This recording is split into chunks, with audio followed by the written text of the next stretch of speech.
오늘의 큐티 말씀은 아모스 5장 18절부터 27절입니다. 제목, 정의를 물같이 공의를 마르지 않는 강같이. 먼저 앞뒤 문맥을 살펴보겠습니다. 남유다 출신 아모스가 북이스라엘을 향하여 여호와의 진노와 심판을 선포합니다. 아모스 선지자를 통해 이스라엘 백성에게 장송국 에가를 부르라고 합니다. 처녀 이스라엘이 쓰러져서 다시는 일어나지 못하게 되었고 또 일으켜 세워줄 사람도 없다고 합니다. 결국 여호와의 심판을 피하지 못하는데 그럼에도 불구하고 여호와께서는 이스라엘이 살아남을 수 있는 길을 보이십니다.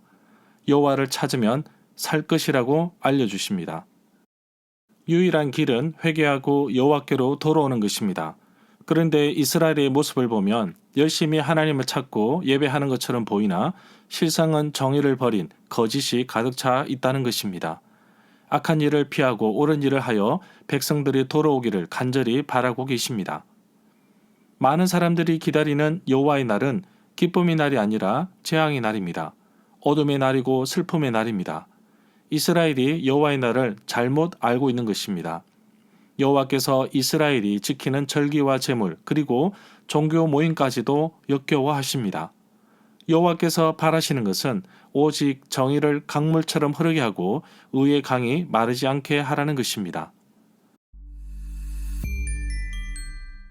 문단을 나눠보겠습니다. 18절부터 20절은 잘못 알고 있는 여호와의 날, 21절부터 24절은 형식적인 예배에 대한 경고, 25절부터 27절은 예고된 심판. 18절에 보면 이스라엘은 여호와의 날을 사모하고 있습니다. 그러나 그 날에 대해서 잘못 알고 있습니다. 그 날은 어둠이요 빛이 아니라 합니다. 19절에 보면 여호와의 날을 잘 표현하고 있습니다. 겨우 사자를 피했는데 곰을 만났다고 합니다. 피할 수 없는 상황을 잘 표현하고 있습니다. 집에 들어가서 손을 벽에 대었는데 벽에서 나온 뱀에 물린 것 같다고 합니다. 20절에 보면 여호와의 날은 빛 없는 어둠이고 캄캄함입니다. 이스라엘 백성들은 여호와의 날을 잘못 이해한 것입니다. 이미 이스라엘에 경고의 메시지가 있었으며 그들이 해야 할 것은 오직 여호와를 찾는 것입니다. 21절에 보면 여호와께서 이스라엘이 드리는 절기들을 미워하시고 멸시하시며 이스라엘이 기뻐서 드리는 성회들도 기뻐하지 않으신다고 하십니다. 하나님이 기뻐하시는 예배가 아니면 예배에 의미가 없습니다. 우리가 정성껏 드리는 예배라고 할지라도 예배의 대상이 하나님이 아니시면 아무런 소용이 없습니다. 22절에 보면 이스라엘이 드리는 번제, 소제를 드려도 받지 않으실 것이라고 합니다. 살찐 희생의 화목제를 드려도 돌아보지 않겠다고 하십니다.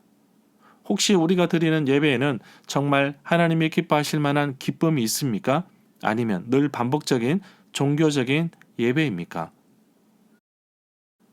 23절에 보면 여호와 앞에서 드려지는 노래, 악기 소리도 듣지 않으신다고 하십니다. 바로 진실함이 없는 형식적인 예배에 대해서 경고하고 있습니다. 하나님께 드리지는 찬양도 잘 살펴봅시다. 정말 하나님께 드리는 경배와 찬양인지 아니면 우리의 흥을 돋우기 위해 부르는 찬양인지 찬양의 가사를 좀 더 깊이 있게 생각하며 불러야 할 것입니다. 24절에 보면 그럼 이스라엘은 어떻게 해야 하는지 잘 말해주고 있습니다. 바로 정의를 물같이 공의를 마르지 않는 강같이 흐르게 하라는 것입니다. 정말 이 땅에 필요한 말씀입니다. 오늘날 이 세상에는 모두 자신이 옳다고 합니다. 다른 사람의 의견도 다를 뿐이지 틀린 것은 아닙니다. 왜냐하면 자신도 기준에서 벗어나면 세상 모든 것이 삐뚤게 보일 테니까요. 중요한 것은 세상에 완벽한 사람은 없다는 것입니다. 그러기에 자신을 낮추고 아끼며 살아야 할 것입니다. 25절에 보면 이스라엘 족속에게 다시금 심판의 메시지를 주시는데 이스라엘이 광야에서 40년 동안 희생과 소제물을 드렸습니다. 광야에서 빈약한 가운데서도 정성껏 드린 예물을 기뻐 받으십니다. 가나안 땅에서는 모든 것이 넘쳐나 부족함이 없는 가운데 더 많이 기쁘게 즐거이 헌신하는 마음으로 예물과 예배를 드려야 하는데 오히려 이스라엘은 풍요의 신 바알을 쫓아가 버렸습니다. 26절에 보면 이스라엘은 여전히 이방의 신들을 향해 달려갔습니다. 이스라엘은 자신들을 위한 우상을 만든 것입니다. 27절에 보면 결국 이스라엘은 다메섹 밖으로 사로잡혀 갈 것이라고 경고하십니다. 절마다 상세한 설명과 구절 해석, 핵심 내용과 중심 줄거리는 네이버 블로그에 올려져 있습니다. 내게 주시는 교훈입니다. 이스라엘은 예물을 드리는 제사를 오랜 기간 동안 드렸습니다. 이런 예배의 형식을 통해 하나님을 만나고 지내왔습니다. 그러나 동시에 이방신도 함께 숭배했던 일도 있었습니다. 결국 이스라엘은 우상과 함께 망하게 된 것입니다. 정말 진실된 예배가 아니라면 어떠한 예배도 받지 않으십니다. 예배의 본질을 회복하고 바른 신앙관을 찾는 것이 더더욱 필요한 시점입니다. 하나님이 원하시는 삶은 단순히 종교적인 의식 행사가 아닌 살아계신 하나님과 생생한 개인적인 관계를 맺는 것을 말합니다. 하나님과의 교제가 끊어지면 축제의 날이 슬픔의 날이 되고 재앙의 날이 될 것입니다. 형식에 빠져 살거나 매너리즘에 빠져 살지 않도록 나의 삶을 점검해 보기를 원합니다. 하나님의 세밀한 음성에 귀를 기울이고 말씀하신 것을 기억하며 순종하며 살아가는 하루가 되기를 소망합니다.